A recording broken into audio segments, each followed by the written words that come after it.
été tués par des groupes armés. L'état de siège est-il un échec ?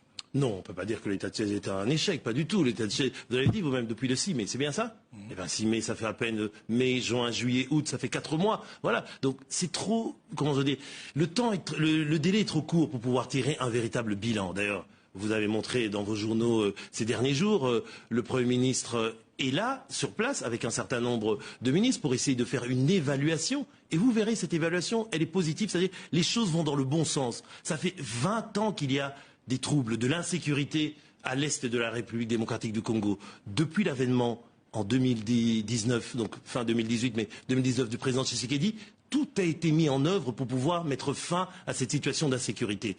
L'état de siège, on n'avait jamais pris une telle décision avant lui. Donc vous comprenez bien qu'il est trop tôt pour tirer un bilan, mais déjà il y a deux choses positives qui peuvent être remarquées.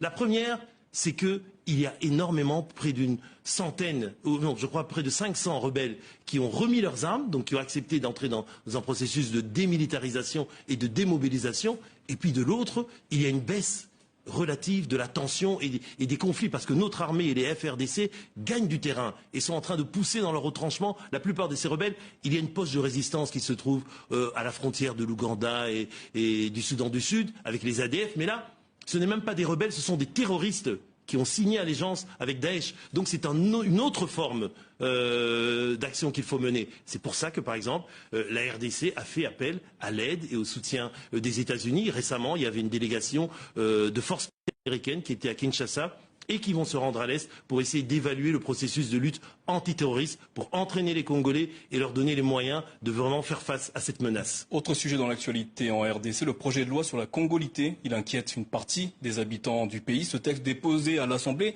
propose d'interdire l'accession à la magistrature suprême à toute personne née d'un parent non congolais. Votre pays se dirige-t-il vers un débat sur la nationalité ?